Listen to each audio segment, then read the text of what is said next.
The real problems in the modern world today is that uh, so many of us have received a very poor Jewish education, and when we walk into the synagogue, we don't feel competent.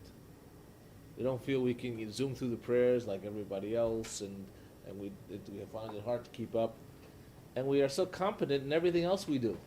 We're competent at work, and all the other endeavors that we seek to apply ourselves to, hobbies or whatever. And here we're in a situation where we walk in, we don't feel competent, so we sort of shy away from it. So my object in teaching you prayer is to raise your level of competency, to understand what's going on, and give you at least a means by which to improve what you already know, and improve your skills. And so when you walk into a synagogue, you'll feel very comfortable, not overwhelmed. Is there a separate set of prayers on Sunday that I go missing through two books looking for? Is there a separate set of prayers? We say the same prayers on Sunday we do on Monday, and Tuesday, and Wednesday, and Thursday. But the morning Sabbath book doesn't seem to follow through when I walk in on Sunday. It's a different part of the prayer book. Oh, well. It's the daily service instead of the Sabbath service. So we're going to have a whole unit on prayer when we return in August. I might even start some of it today.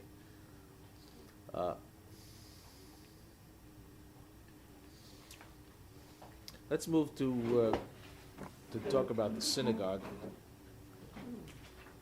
place where Jews assemble.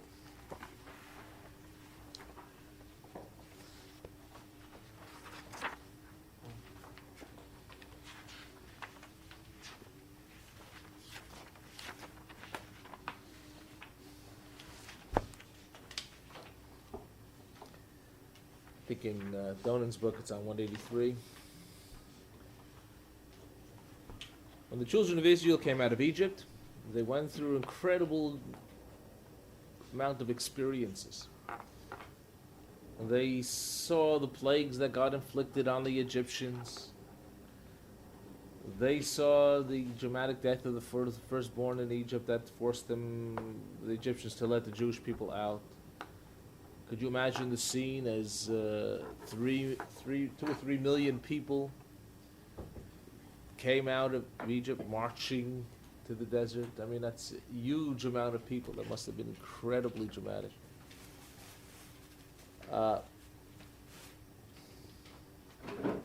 There was the parting of the Red Sea. This followed by the people praying for water because they couldn't find water and they were thirsty. And so Moses hit the rock with his staff and brought forth water from a rock, miraculous, in front of the entire people. Manna rained from heaven. I mean, all these things are happening. People wanted meat, and quails came down from heaven to rest, and the people just picked them up. Then they came to Mount Sinai, and amid thunder and lightning, God spoke directly to them. It must have been absolutely incredible. But what do you do with all this experience? After you experience something so profound, what do you do with it? How do you register it? How does it change you?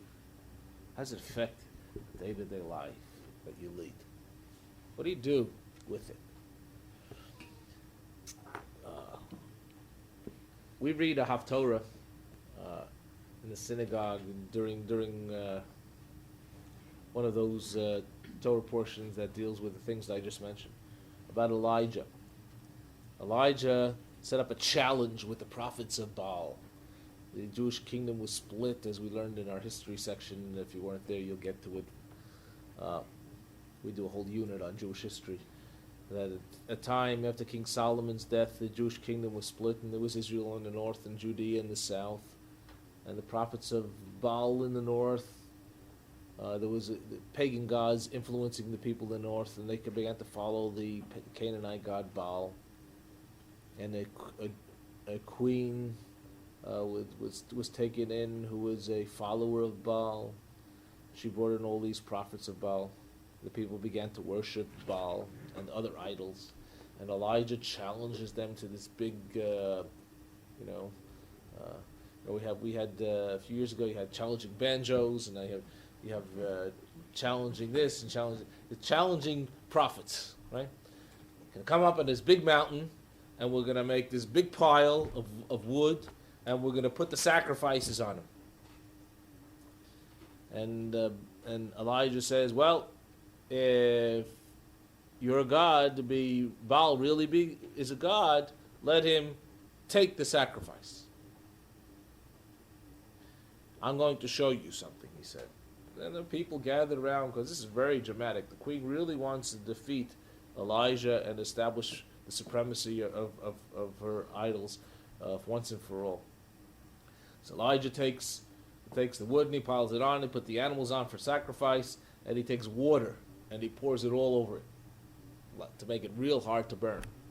And he prays to God in front of the people, God, take the sacrifice. And lightning descends from heavens and it consumes the entire sacrifice in a puff of smoke and fire and whatever. And the prophets of Baal are praying there all day and all night, and nothing happens. And they're deeply embarrassed. And the people scream out, Hashem hu Elokim, that Hashem, God, is the real God. The Jewish God is the real God. Great dramatic scene, like the drama almost of Sinai. What happens? What did the people do with this experience? They went back to worshiping Baal. It was good for a few days. Then they went back. They had no way of integrating it in their lives, making it part of them, because they had already established for themselves a lifestyle centered around the worship of Baal, and they didn't make any changes in their lifestyle other than this, having the remembrance of this experience. What is faith really based upon? Faith, for all of us, is based upon not necessarily some philosophical enterprise that we enter into. We go through our minds and we think what happened to the universe, how it was created, could it possibly have existed all the time, and maybe it had to have a beginning, and who started it, maybe God. We go through this philosophical enterprise within us, and this is how we come to an abiding faith. Yes, we all do this, but I don't think this is what brings us to an abiding faith. What brings us to abiding faith is sometime, somewhere in our lives, we needed God, we called out to Him, and He was there for us. Happens to all of us. But sometimes we just forget about it. We don't integrate it as part of our experience. And so like the people in the northern kingdom of Israel, they went back to worshiping Baal, a few weeks later, a few days later, whatever. The synagogue, Jewish worship, is an attempt to create a way of integrating these profound experiences that we have in our lives and make it part of us. And so when the Jewish people came out of Egypt, God commands them. After Sinai, and they received the Ten Commandments, and all these miraculous things happened to them. He knows they're going to have to get on with their lives. They're going to have to start the process of really living as Jews. Now they're no longer slaves. What are they going to do? Where are they going to go for support? How are they going to learn? So he commands them, and you shall build for me a sanctuary that I may dwell in them. Which is very interesting, the usage of them. Shachanti b'tocham. You would think that God would say, I shall build it, grammatically, I shall build for you a sanctuary, you shall build for me a sanctuary that I may dwell in it. But God wanted to make very clear, He doesn't live anywhere. The cute little song the kids sing, Hashem is here, Hashem is there, Hashem is truly everywhere. Up, up, down, down, right, left, and all around. Here, there, and everywhere. That's where he can be found. That's really, there's a lot of truth to that. That's why we give the kids this kind of song. They shouldn't think of God, as an old man with a white beard up living on a cloud somewhere in a certain place. No, God is everywhere. We can feel him everywhere. So God, first of all, tells us you can't build for me a sanctuary that I shall dwell in it. I'm not going to dwell in it. You may go there and feel closer to me, maybe, but I don't live there, as opposed to not be living somewhere else. But interestingly enough, he says, you shall build for me a sanctuary that I shall dwell. They shall build for me a sanctuary that I shall dwell in them. The purpose of the sanctuary was so God should live in each and every one of us. Right? Up until that point, was there a belief that God dwelled in the temple in Jerusalem? Well, they hadn't built the temple in Jerusalem. This was the prototype of the temple that they were building in the desert. But there was a belief, and it's a very important belief, in the ancient world, that every land had its god or gods. And when you left that land, you left them behind. And here they were leaving Egypt, and the God who brought all the plagues, maybe he wasn't coming with them. And this is a reminder that God will be carried with them everywhere, and that God, in fact, dwells everywhere. That belief manifested itself in many strange ways. For instance, when the Jews were, the temple was destroyed in year 586, and the Jews were exiled, taken to Babylonia. Many Jews felt this was the end of them as a religion. What other people were taken off their land and remained as a people? Never happened in the history of the world, ever, except to the Jewish people. So they were taken off their land, and not only that, but God went with them. What did they do when they came to Babylon? They didn't have a temple anymore to worship. The centrality of worship was God. What did they do? They began to gather together on holidays, on Sabbaths, and they would sing all the prayers. The Levites would come and lead the congregation in all the prayers that they used to sing in the temple, and all the psalms that they would do there. But they just didn't do the sacrifices. And they called these places houses of gathering. Jews needed to get together. In Hebrew, it's Beit Knesset. In Greek, it's synagogue, or synagogues. That's how synagogues were formed. Also, in the interpretation of they shall build a sanctuary and I will dwell in them, couldn't them be referring to the people? Absolutely. God Yeah, dwells their in hearts. us, That's and right. It's not just the In the heart. In other words, the physical. purpose of a synagogue, more than anything, and there were many different reasons and purposes, but I would think the purpose of the synagogue is that we go in there. That little piece of God that's within us all begins to resonate. Begins to resonate. And then, like it lights up, so to speak, or should light up. And then we recognize that God does indeed dwell within us.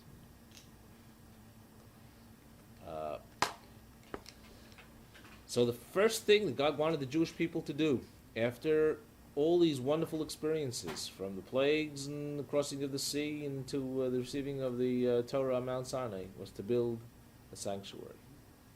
Because if you pattern your life around a sanctuary, a temple, a synagogue, then that resonance that I spoke of earlier, that was terribly activated by the epiphany experiences that you might experience in life, like Sinai, or like Elijah, or like a close call that you should have been killed in a car accident, but you weren't, or hundreds of things that may happen in our lives from here and there. That peace of God within us will begin to resonate when we come through an experience like that, in a sense of gratitude or recognition. but you can build on that and have that integrated within you if you make a synagogue part of your life.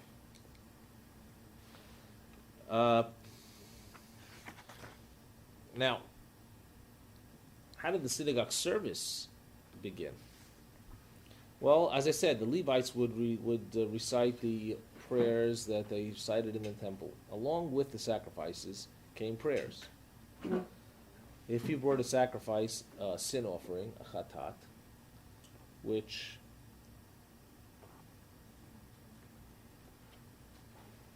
essentially, if you committed a sin and you didn't realize it was sinful, or you didn't know the piece of meat was not kosher, or something of that sort, you weren't aware of it, and you brought a sin offering afterwards, and you accompanied that with the sincere prayer of repentance, saying, I'm sorry, I didn't mean it, and I won't do it again, that sort of thing.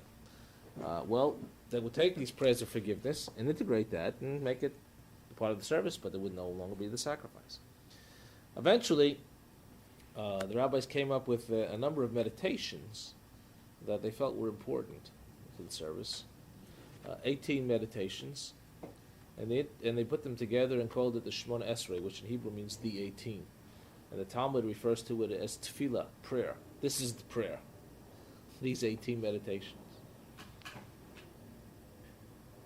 And since the Torah commands us, we learn from the Torah to recite the Shema twice a day, which are 3 paragraphs in the Torah. They took the Shema and the Amida, and they created a whole structure of the service around it. I'm going to go over that in detail with you in August, that particular structure. And I just want to show you now that it's something that evolved over time.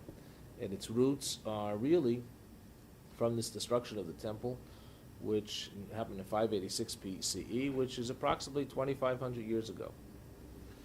And it really ancient formula, but we recite those words today with the same power and force as ever. It's just amazing.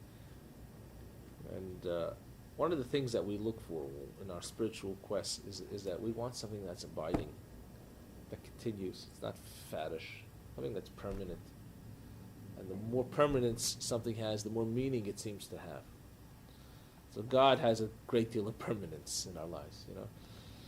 Something that we use an expression very often in our prayers. At the end of a psalm, the psalmist will say very often, Selah, which means rock. It's very hard to understand. What does it mean by rock? Just throw in at the end of a prayer with no relationship to stones, you just say rock. Strength. But also permanence. Permanence. It's just, you have a big rock, it's going to be there again 20 years later. The same rock. It's going to look the same, probably.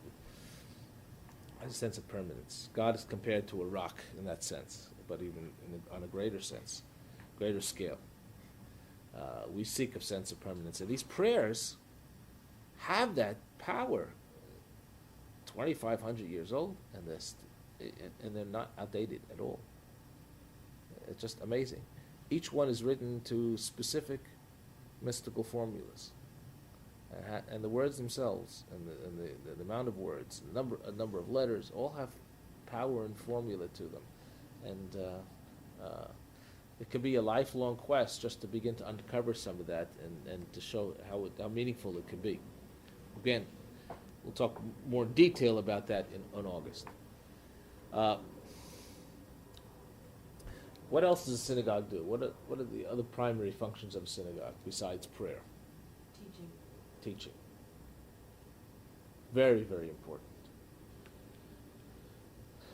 This is a place where you come to learn about Judaism. This is where the kids send your kids to learn, and this is where you come to adult education classes. That's the way it is now. That's the way it's always been. Why is it that we read the Torah in the synagogue? Because we want the Jewish people to learn it. And so we divided it up into Torah portions every week. You read a different portion. In a year, you learn the whole thing. Now, we think about that as not being too profound or terribly profound. But if you think that in the ancient world, the sacred texts of almost all religions were secret. If you wanted to know what does does your God or this God require of you in any given circumstance? He went to the priest, he looked it up in the sacred text, and he told you what to do. You never saw it. And you don't even know if he was right or wrong about his interpretation of it, or he's just doing it for his own agenda or whatever. Judaism insists that everybody learn Torah. As a matter of fact, when we have a king, there is a law that every king has to write his own Torah and take it with him when he travels. So you should know that he may make laws in his kingdom, but he's subject to the law, to God's law. And it's really a commandment upon all of us that we should write a Sefer Torah. But it's very hard, since we're all not scribes, to write a Sefer Torah. So what happens is you'll see campaigns in communities here and there. Whenever there's a campaign someone needs a new Torah or something, they may sell letters. You buy a letter for $1 or something, and you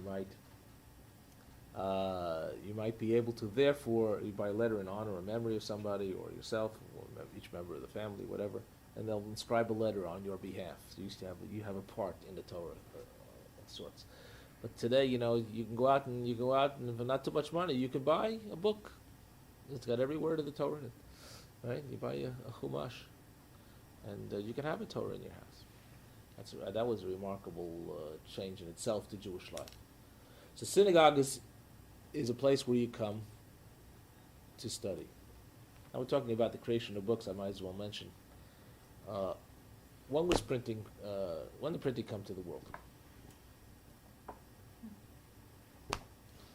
I think Marco Polo really brought some of it back from China, and then they worked on it, and then it came out. It's about 16th century, 15th century, where really it took form. How did you have a library before that? How did you study? How did you come to shul and have prayer books? You had to copy it by hand. You had to write it by hand. And some of these prayer books and Bibles among the Jews that are handwritten are great works of art.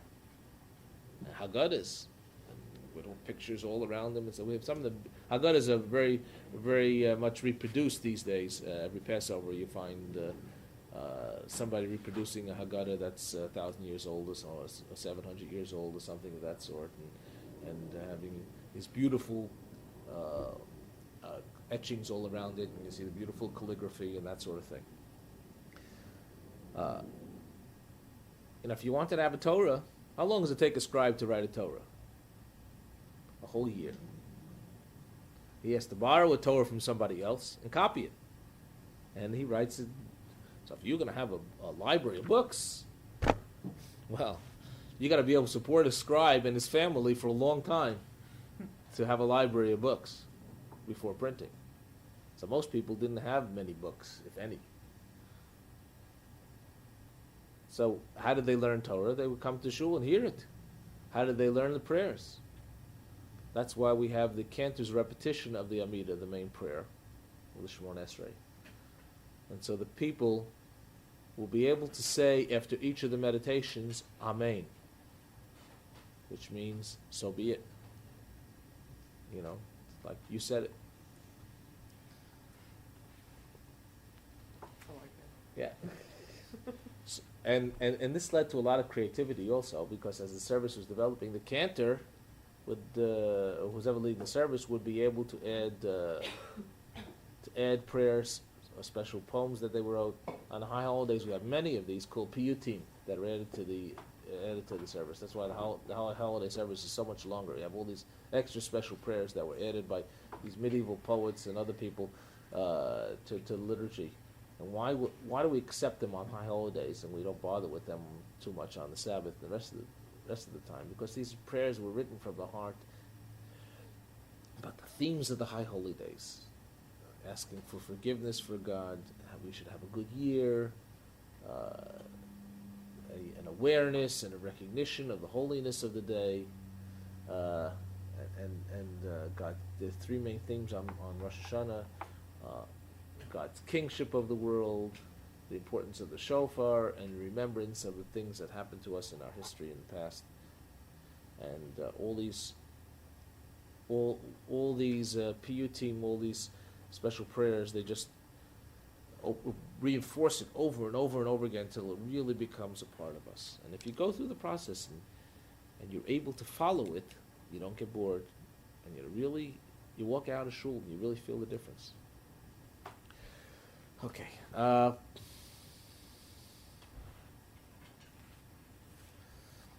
So synagogue is for prayer, a synagogue is for learning. What else is a synagogue for? What purpose?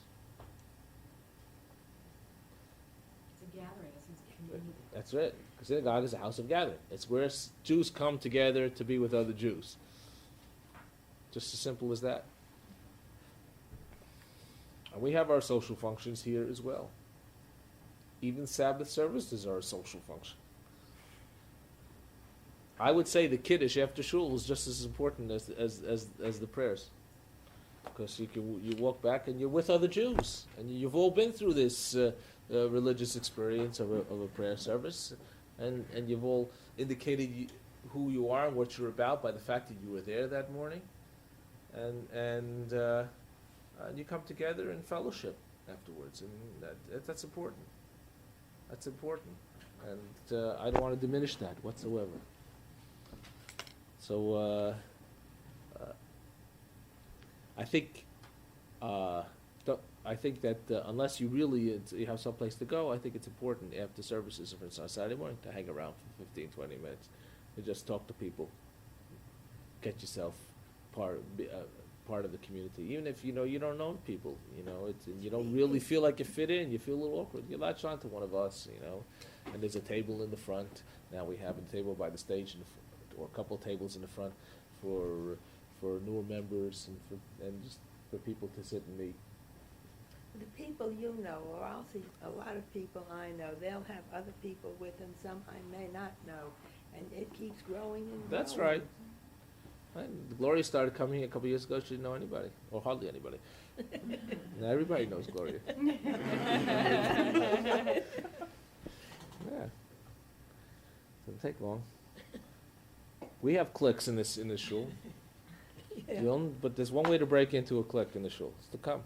To walk over and say hello. That's right. All right. By the way, we don't call synagogue a temple. There were two temples, and they were in Jerusalem. One was destroyed in the year 586, and the other was destroyed in the year 70. Reformed synagogues use the name temple because they do not believe that the temple should be rebuilt. That synagogues have come to replace the temple, and the temple, even in any messianic formula that they have, they don't believe that a temple should be rebuilt, and so their synagogues are taking the place of the temple. While we believe our synagogues take the place of the temple in the sense that this is where we come to pray, most Jews, in the Orthodox conservative world, believe that when Messiah comes, he will restore the old temple to its prominence. However you want to believe in the Messiah, Messianic era, person, whatever, we'll talk. That's a subject for another time. But there are some conservative synagogues that use the name temple, but the trend today is to stay away from that.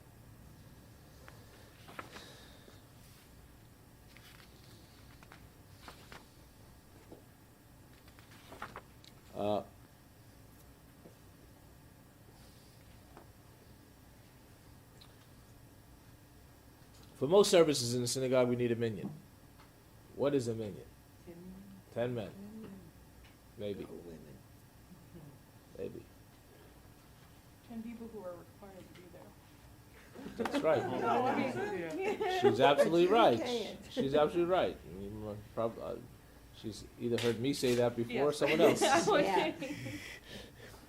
But that's very important. Was it last week? Yeah, Did I do this lesson? yeah. 10 people who are required to fulfill the specific religious function for which you need a minyan. If it's a daily service, men are required to pray daily, women are not. I shouldn't say that. Men are required to pray morning, evening, and afternoon services. Women are required to pray daily, but not specifically at any of those services. Women are required to listen to the reading of the Megillah, so they can be counted in a minyan for the reading of the Megillah. A male who lost a close relative, and the funeral has not come yet, is not required, doesn't have the same requirements as other males, because he has to get his affairs in order for the burial. Since he's not required to pray those specific services, that male cannot be counted in the minyan either.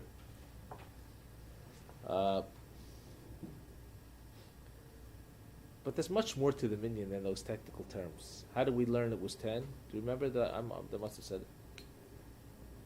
How do we know it's 10 and not 7 and not 15? How do you know it's 10? So it has something to do with 10 Commandments. So, well, some people say it has something to do with 10 Commandments, but there's a story that we just read in the synagogue a couple of weeks ago that points to it. It's 10 spies. Yeah, Actually, there were 10, 12 spies. 12. Moses sends out spies to spy out the land of Israel. 2 of them, Joshua and Caleb, come back with a wonderful report, and the other 10 come back with an evil report. They say, yes, the land is wonderful, but we can never do it. We can never take it. We can never go there because the people are too strong and powerful, and the city's fortified, and all that stuff. Right. So the Torah calls them these 10 an evil congregation. So we know a congregation is 10. Right?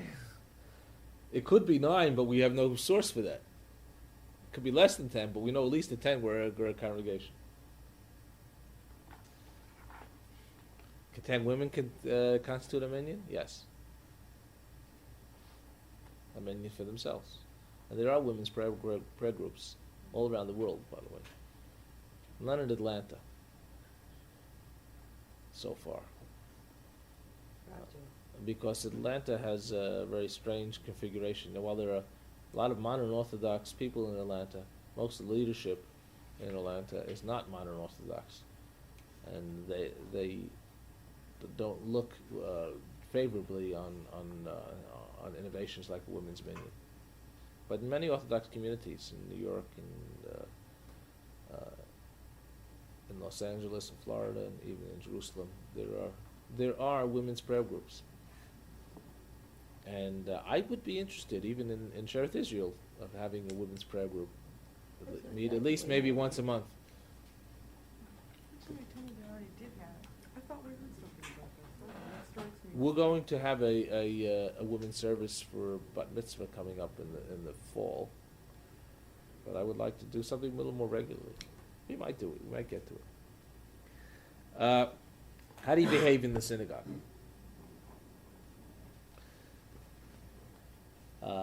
Christians are often very surprised by behavior in the synagogue. Especially the candy throwing, right? Baseball cap. Yeah. First of all, people talk in the synagogue. Well, you're not supposed to do much talking. And at certain times in the service, you're not supposed to do any talking. That's very important. But it's okay to talk here and there. And after all, it's a long service on Saturday morning, especially. I mean, a daily service. This morning we had service at 9 to 9:30. Half hour. It's not a big deal. But if you have a service from 8:30 to 12 o'clock, like on Saturday morning, which happens very often, talking about 3.5 hours. But we basically just say good job as the people that are coming in All that right. we know. There are some. I want you to know there are some Orthodox synagogues that I know of, not in this town. Especially young Israels have a reputation for this, but there are many, where it's hard to hear yourself daven because of all the noise of talking. They don't see each other the whole week. It's the time that they have to catch up on what they did in the stock market and what they did in business during that week, and told all the dirty jokes about O.J. Simpson and or who else, the terrible, tasteless things that are coming out. That should be for kiddish. You're right. You should. And some shuls have some Orthodox shuls have a kiddush club where they disappear during the Torah reading, and they have their own private kiddush somewhere. with their own stash of vintage scotch or cholent or something. To tell you, this is the kind of behavior things that goes on. While we look askance at this, it does have the sense of camaraderie that synagogues engender, and some of that is good. But we're there really to focus on the prayers and the Torah reading, and we should do that, and talking should be kept at a minimum. You have to go to the bathroom, you get up and leave. You come to a bar mitzvah on a Saturday morning. There'll be two kinds of people there at 8:30 in the morning. There'll be the ones who come early every single Shabbos because they really want to pray the whole service, and there'll be the non-Jews who were invited and said 8:30 invitation, so they showed up at 8:30. Well, the Jews show up at 9:15, 9:30, 9:45, 10 o'clock. It's true. And it's possible. It's possible to catch up. By the way, yeah, you can catch up. Certain major parts of the service, you just you recite them to yourself, and you catch up. You get to the point. While the totality of experience from 8:30 to 12 is a wonderful thing, it's not for everybody at every point in your life, and so and nobody looks at you like you committed the greatest sin in the world if you walk in at 9 o'clock instead of 8:30, because we're glad to have you.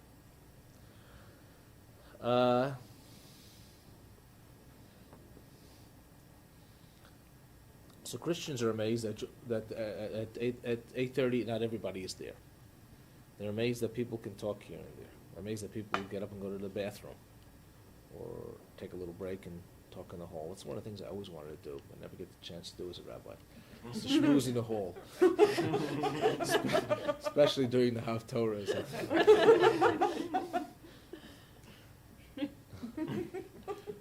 Okay.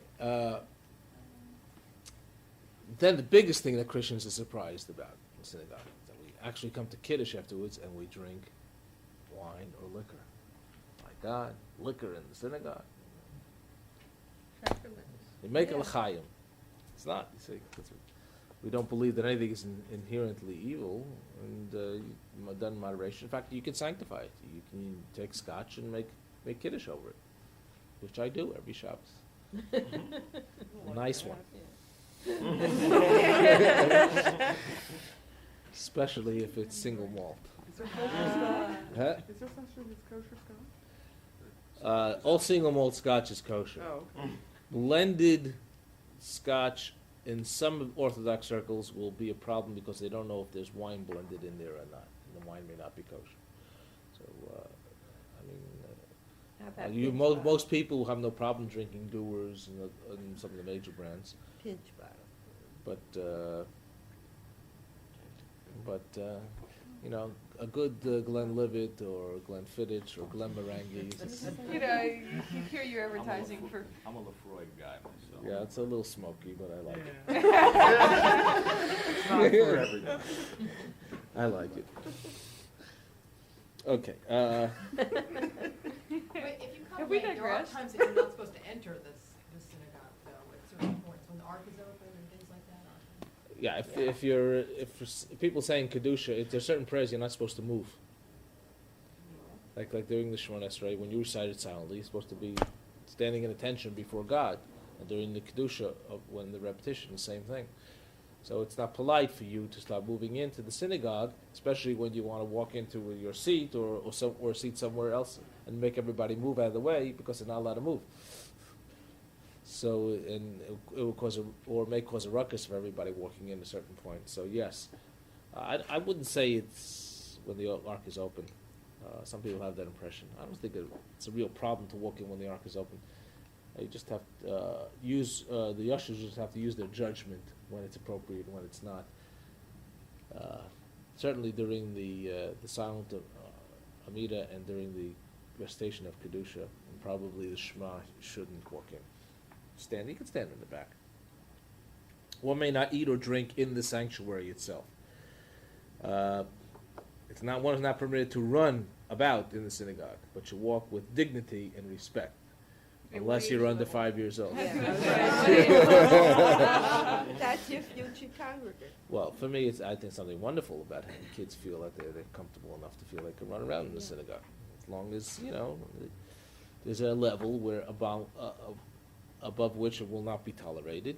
And generally, our kids keep within that level, but they keep within. All kids push the edge. Yeah. Is it better to pray at home or in the synagogue?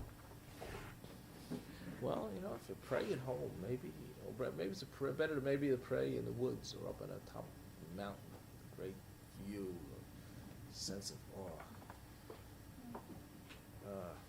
Which is better? Being with the other people. I heard it was better to pray in synagogue, because you have to force a large group of people. Mm-hmm. And what if you took a large group of people and you took them on top of a great mountain, whether it's retreat weekend or something, and you took a Torah with you, and you were there. I think you first have to pray within yourself, Well, yeah. You got the same effect. then decide. Thing is, our prayers,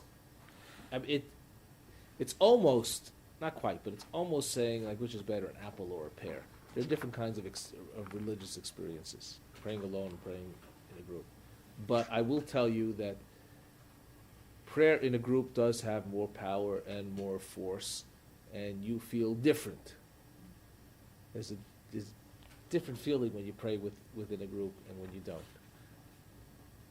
And some groups will give you more force and power than other groups. That's why some people belong to some synagogues and not to others. I mean, that should be the reason. Some people like a very small, intimate setting, and maybe belong to like a shtiba-like setting, where there's a very small group of people coming, but who pray with sense of fervency or fervor. And there are people who only way I could describe it, I felt this when I was a kid, and I feel this every Shabbos, even today. We put the Torah away, we sing Etz Chaim, and you have 200 people or 300 people singing that together. It's got a lot of power, and you just feel something there.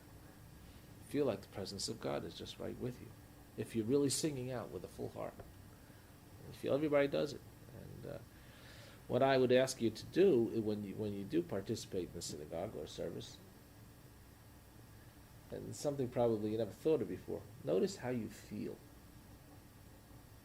physically at different times or aspects of the service. Before, in the middle of it, at the end. Notice how you feel physically. I don't know how to describe it other than that, really. You could feel inner sensations physically. Maybe your fingertips will tingle a little bit. Maybe they won't. They're very minor, so you just might never notice it. And the more you get into the prayers and learn about it, and the more they become part of you, the more different you will feel each time. And it's like that. I described my magnet theory last week. Did I mention that? I did I? Mm-hmm. Yeah, it's like a realignment. You speak every time you speak. I do that with tefillin. Yeah. I think with the prayers do that also. You take a piece of steel, you rub it on a magnet. It becomes the electrons become realigned, and it becomes magnetic. I think prayer, as tefillin, also prayer has the power to help realign us. Okay, we'll talk a lot more about that when we get into the prayer itself unit. Because the prayer service and customs around it developed over time, and because the Jewish people were not in one place all through that time, different customs and traditions developed in different places. How do Friend- they, Yeah. I don't want to interrupt, but how do they get the same times for Pesach, Rosh Hashanah? It's Jewish calendar. Torah tells us. Torah tells us what I mean, all these separate groups. It's a lunar calendar. You look at the moon. You look at the moon. You know it's going to be a full moon probably next Friday. That has to be paid. And and it has to be the 15th of the month, and you know the 15th of the month. If the Torah says the 15th of the month is a holiday, you know what it is. That's why it's consistent It's a calendar. through the groups. And what was I talking about? Differences. Oh yes. So the two main traditions that develop is that the Jews found themselves in the European lands and in the Arabic lands with the Ashkenazic tradition and the Sephardic tradition. Ashkenaz means Germany, refers to the European tradition, and the Sfard means Spain, refers to the Arabic tradition because the Jews found themselves all through northern Africa, in the Arabian Peninsula, northern Africa, all the way into Spain. And many Jews from Spain, after they had to get out, went back that way towards northern Africa and back into those communities from which they had possibly come from before. And while the basic prayer service is the same, was developed as I say, in Babylonia and shortly afterwards by the men of the Great Assembly in the 4th and 5th centuries, and maybe all the way to the 3rd century BCE. When these communities began to grow in different lands, different customs and traditions, different prayers crept in. So like many of these medieval prayers that I referred to before, these piyutim that were written, will appear in certain traditions and not in others. What does this do for us? Well, it gives a certain creativity to the service, to know that it's not really a fixed thing. One of the terrible things that the creation of a prayer book did was, this is what's written. This you got to say it. This is exactly this way. You can't veer off one letter, one vowel. You know, it's written. I say in Yiddish, geschrieben. It attains a sense of holiness, but rigidity.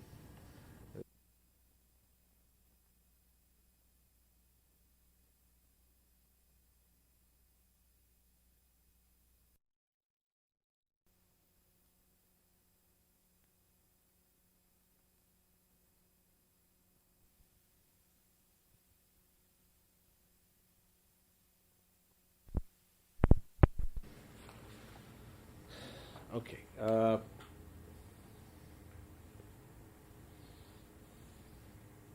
And interestingly enough, many of the mystics, the Ashkenazic mystics, took on the liturgy of the Sephardim, because some of the great mystics were Sephardim. And now you have many synagogues that use the Sephardic ritual that are really Ashkenazic. And they use this Ashkenazic pronunciation. And hence you have a synagogue called Anshe Sfard in Atlanta, which means the Sephardic men. And they use the Sephardic ritual of prayer. However, the people who go there are all Ashkenazic. And it's very strange that OV, the Or Shalom synagogue, which is the Sephardic synagogue in Atlanta, 80% of their members are Ashkenazic. Very strange. It shows that you can be bilingual, it's okay. And sometimes it's very powerful and interesting to pray in a different nusach. Like Lubavitcher Hasidim, the Rebbe died last Sunday, Saturday night. The Lubavitcher Hasidim, they use this basically a Sephardic davening. And every time I go to Florida, I stay by my mother in Hallandale, and the only synagogue that's in walking distance is the Chabad Lubavitch synagogue. I have a satellite synagogue on the beach. It's less than half a mile. And I enjoy it very much. It's different. And if you can get to the point where understanding what the differences are. And you can go in the hallway and talk, right? Yeah. Is the prayer book simply the same prayer book used across most synagogues, or do prayer books vary in different synagogues? Well, that's what I'm saying. There are basic prayers that everybody has. The Shema and the Amidah are the two basic prayers. And the Talmud gives a formula of how to connect them with certain blessings before and blessings after. And there's certain psalms that come as preparatory in the morning service. So all that is basic formula. But within that, there are profound differences. So there are many different prayer books, edited, written, Right. produced by various That's prayer right. book That's right. writers. For instance, if you buy Art Scroll prayer book, you could buy like 7 or 8, maybe 10 different Art Scroll prayer books. Each one will have all the basic prayers in it, but they'll all have differences. I'll give you one simple difference. The Art Scroll prayer book we use in the synagogue is the RCA Art Scroll prayer book, produced by the Rabbinical Council of America of Orthodox Rabbis.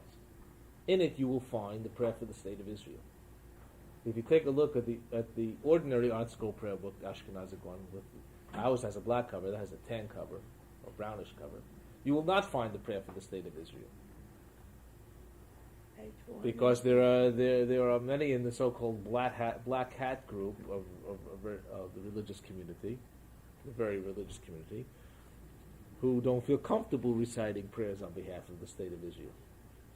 So even today, there are being changes made in prayer books, and it's become part of our liturgy. And if you come to synagogue, you'll see that we recite the prayer for the state of Israel. Page 450. Okay. It's 449B, you know?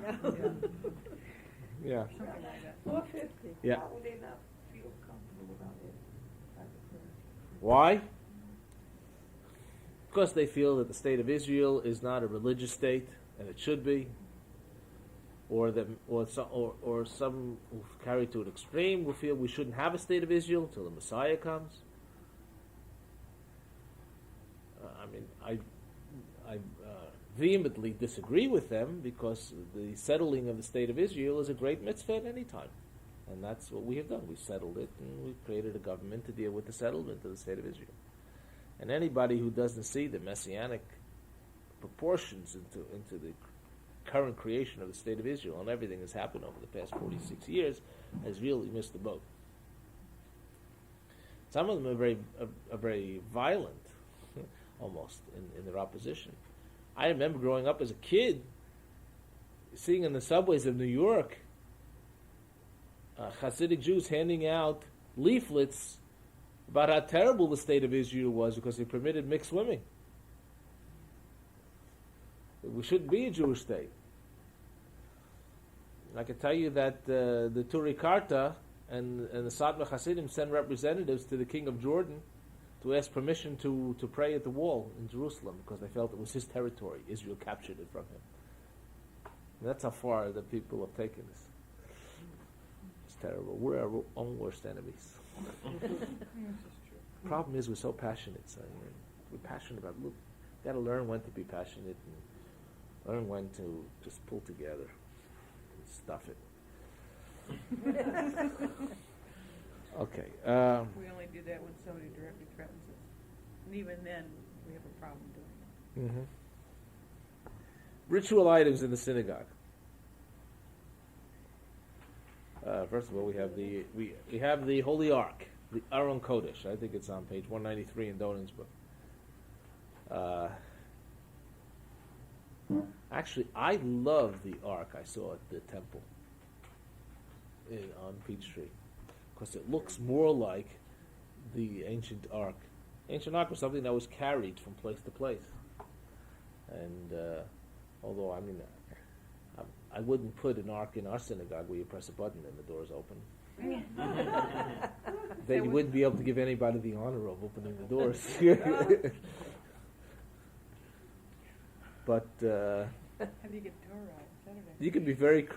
The Hebrew Aron means closet, place where you put something. It's interesting. You use it for a Torah. Aron also means casket. Or bodies. That's a different kind of closet. This is what we put the Torah is called Aron Kodesh, the holy closet. holy closet. What was put in the original Holy Ark? What was in there? Well, you had the tablets of the Ten Commandments that Moses brought down. And you had the Torah that Moses wrote. And that's a bunch of other little things. They took a jar of manna for every generation.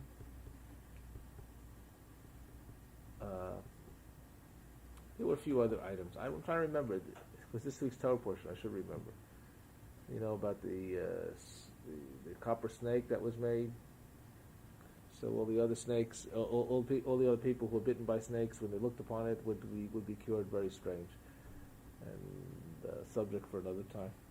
But I think maybe they put that in the ark. Maybe Aaron's staff was put in the ark as a testimony that his staff blossomed. How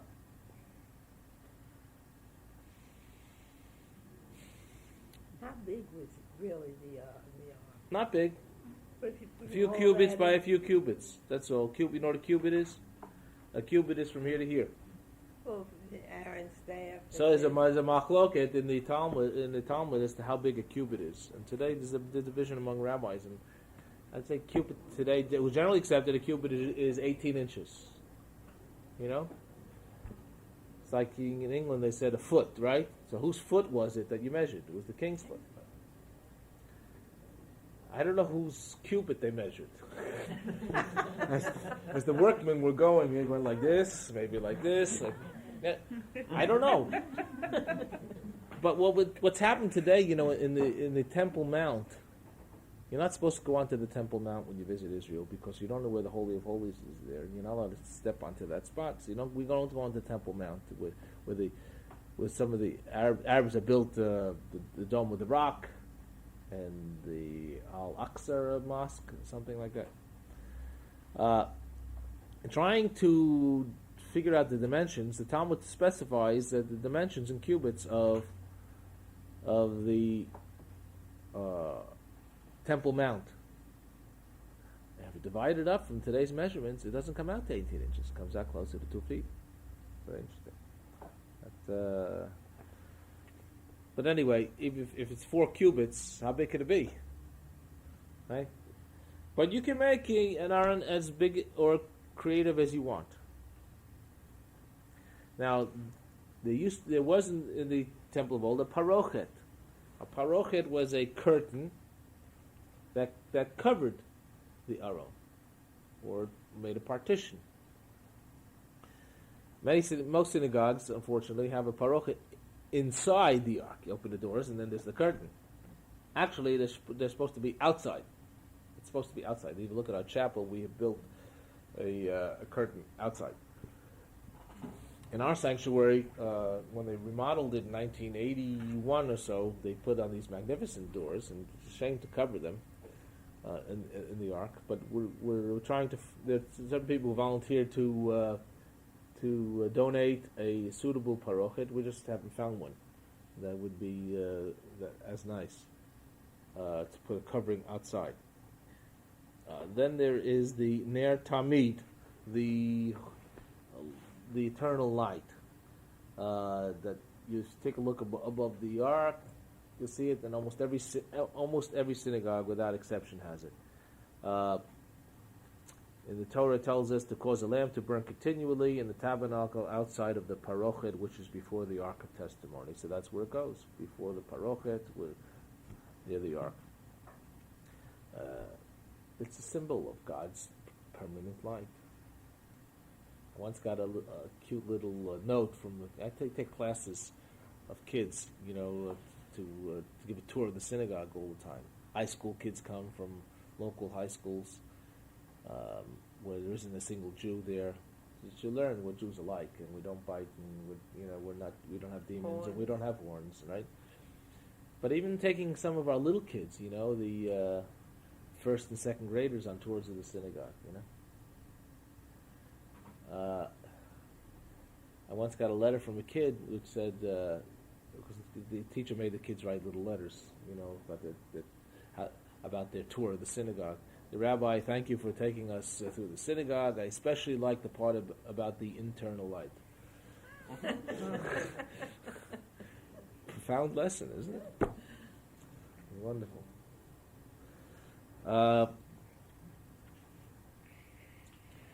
The bima.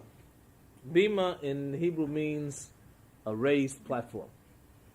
Bima means the pulpit, so to speak, to use English terms. On the bima in our synagogue is where we pray. The leader leads a service. The rabbi gives a sermon. The Torah is read. But originally in synagogues, you will see this in many Orthodox synagogues today. There are two bimas.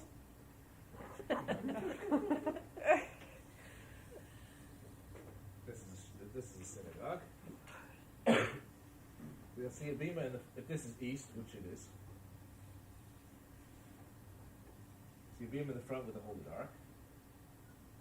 You'll see down here a little stand. These stairs may be here and here, for people to come up and down. But right in the front, no stairs, and there'll be down off the bima a little stand. That's where the cantor prays from. Down with the congregation.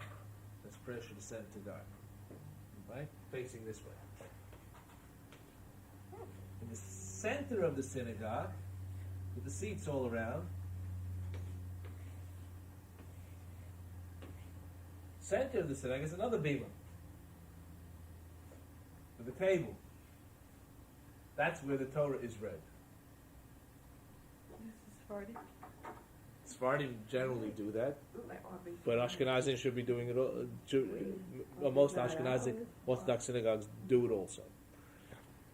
It became the American custom to be more like the Protestants, so to speak, and we've gotten away from that.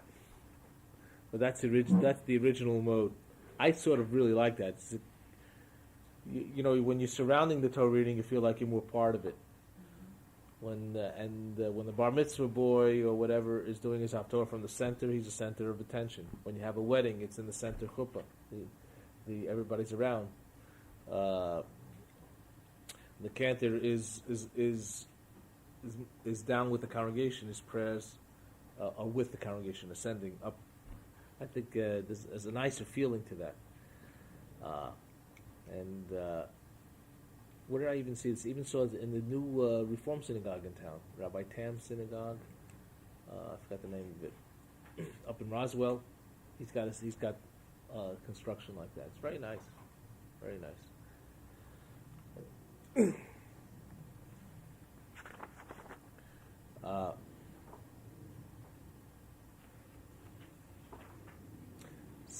Orthodox synagogues will have a men's section and a women's section. Often the women's section was put up in the balcony somewhere. The women should be out of sight. Why? Men are weak. Because men are weak. Men are powerful. Maybe women need to be elevated.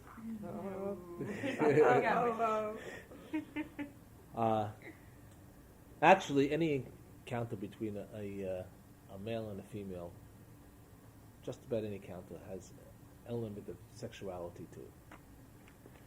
And I talked a lot about this in the past few weeks. We try to suppress it in our society, you know. Always naked women all around us, selling cars and trucks and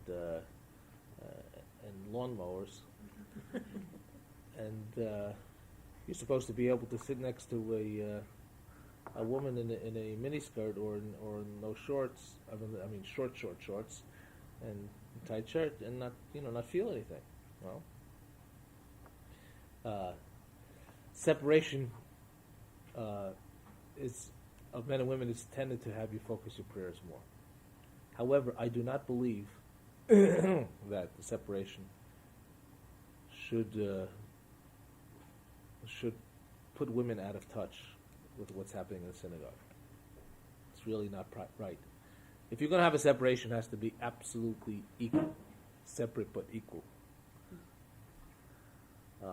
I have a friend of mine, Rabbi Avi Weiss, who many of you know, he has a synagogue in Riverdale, and I walked into a synagogue, and when it was empty, he was giving me a tour. See, I got a tour of a synagogue too, and there was absolutely no way I could tell which was the men's side and which was the women's side. There was no way to tell. And that's the way it should be. Matter of fact, his synagogue is very interesting. They take the ark, they take the Torah out of the ark, and they pray it around the men's side, and then they give it to a woman, and she prays it around the women's side. And then she brings. I don't know if she brings it up or someone else, but there's equal access to both sides, the men's side, the women's side, to the center bima, which is on either side. In our synagogue, we have 3 sections: his, hers, and others. Theirs. Okay. No. I do believe that there are certain people who when they walk into synagogue, if they don't feel if they can't sit with their spouses, for instance, they don't feel comfortable, and they should be made to feel comfortable in a synagogue. And that's why we have a mixed seating section as well. Not to say that that's the optimal way one should pray. It's not.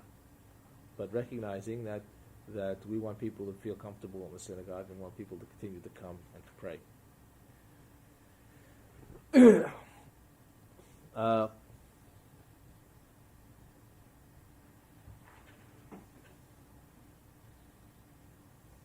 In our synagogue, you'll find memorial plaques on the wall, time-honored tradition. And every yort site, on the anniversary of the death, the person in each plaque will light the lights on either side, and also on when we say Yizkor in the holidays, there's a memorial plaque to the 6 million. There's a menorah in the synagogue, like there's a menorah in the Temple of old. Our synagogue has a very, should I say, creative menorah. It doesn't look like the menorah used to look in the synagogue. Depending upon your tradition, the synagogue menorah, the menorah of the temple, used to look like either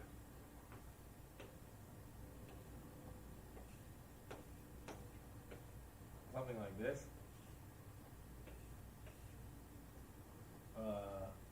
where it's 6 on each side straight, or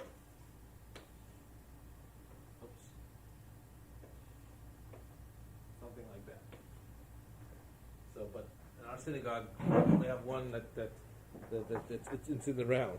It's a light here, a light there, a light here.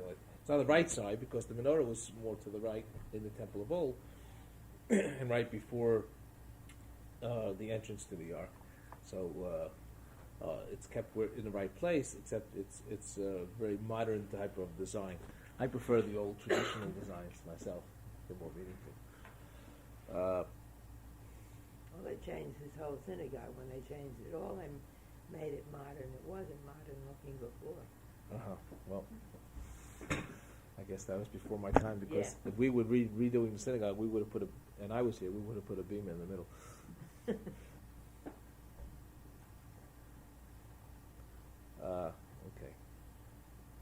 Okay. Synagogue has a rabbi and a cantor and a shamash, a sextant. And what are their functions? Huh?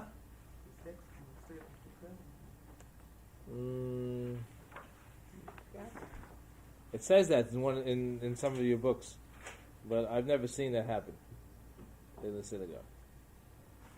The rabbi is supposed to be the spiritual leader of the synagogue. We call the Mori Diatra. He's the one who determines Jewish law. He gives the sermons. He's the social worker you come to if you have troubles or problems, even if it's not of a religious nature. He's the one generally responsible for what goes on in the synagogue. He's the leader. He's the leader. Supposed to be a teacher too, right? Right. Cantor is the one who leads the singing of the service. And in our synagogue, we don't have a cantor or chazan. we pride ourselves in being a participatory synagogue, and that our members sign up for months in advance to lead parts of the service, and we enjoy that.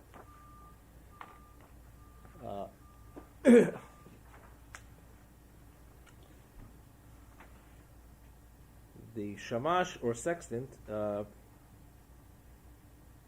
usually he was the one who would make sure the daily services were properly attended, call people on the yurt sites to remind them to come. He might or might not be the one to read Torah in the synagogue. He would take care of the little detailed things. Where does Gabbai come in? Gabbai are the people who stand on either side of the Torah when the Torah is read. And it was a great honor to be a Gabbai. And many synagogues, the Gabbayim were the wealthy people of the synagogue because they received that honor. Actually, a Gabbai should be someone who knows Hebrew and how to read Torah very well, so they can help the Torah reader correct the mistakes. Right.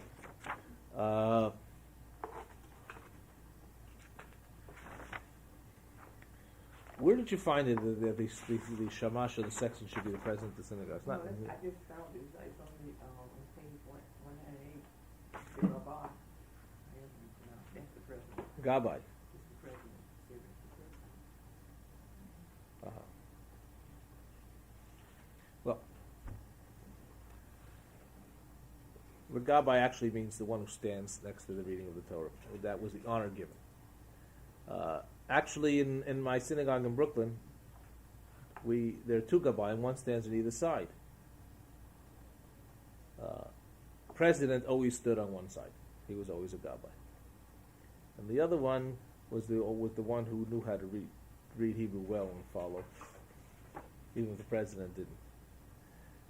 The Kohen, we still have a Kohen and a Levi in the synagogue. What does a Kohen do? Kohen is the one who's being called to the Torah first, and the one who blesses the Jewish people on holidays.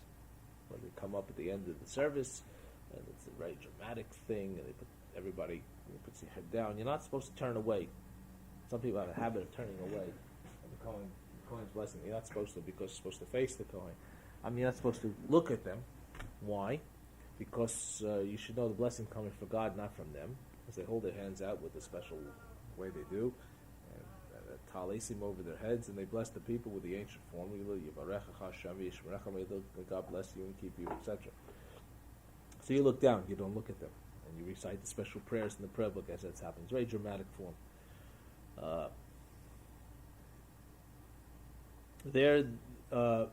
In ancient times, of course, they were the ones who offered the sacrifices, etc., etc. They were the spiritual guides of the Jewish people. We hope that someday that may happen again. And so we give them honors. But why did they cover themselves doing what they reciting blessings? Huh? Why did they cover themselves with the shawl, the prayer shawl? So they shouldn't look At at the congregation that the blessing's coming from them either. They shouldn't think it's coming from God. It's going to hold their hands out. And they hold their hands out like this. Bless the people. Many times you see me pray like this. If you see me pray, it's like Rabbi Nachman explained it this way. He was a great Hasidic master.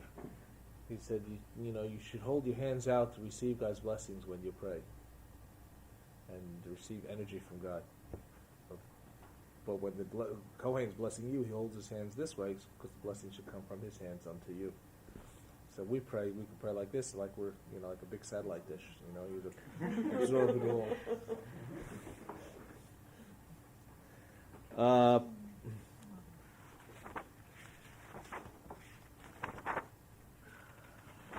Okay.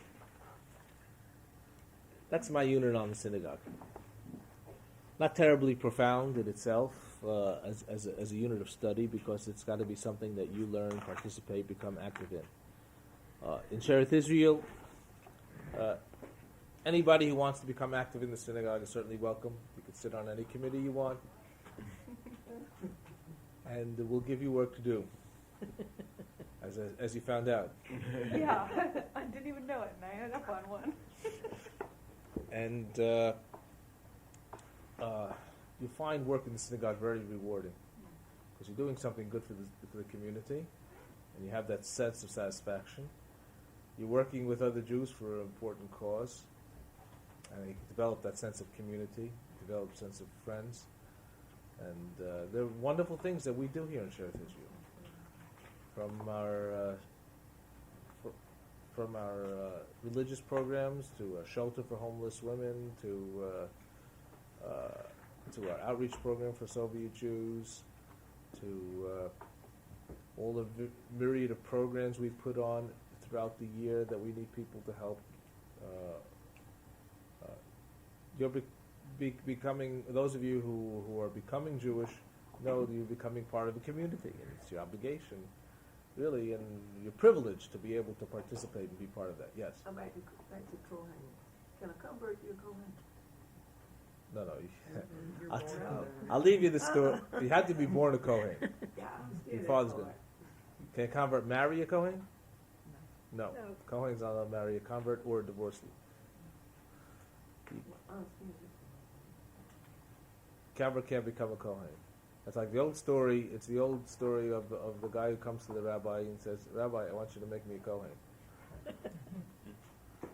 I'll give you $1,000. Make me a Kohen." You know the story? No. He says, I can't do it. I'm sorry, I can't do it. Comes back next day, Rabbi, I'll tell you what, I'll give you $10,000 contribution to the synagogue. Make me a Kohen. Can't do it. How can I make a Kohen? You can't make someone a Kohen. You are or you're not. Guy gets flustered, comes back again. Rabbi, I'll give you $50,000. Donate. Your shul needs it. Make me a Kohen. Rabbi is really flustered. He had a sense of integrity. He just couldn't do it. The reform might do it, right? Guy comes back once more, says, "This is my last offer. I'll give you $250,000, $250,000. Make me a Kohen." The rabbi thinks for a second. What does this guy know? What does he care? Shul needs it so desperately. The school is run down. They need a new roof. This and that. Well, nobody will know the difference. I'll tell you what. Okay, I'll make you a Kohen. But please tell me, why is it that you want to be a Kohen? He said, because my father was a Kohen, and I wanted to be a Kohen too.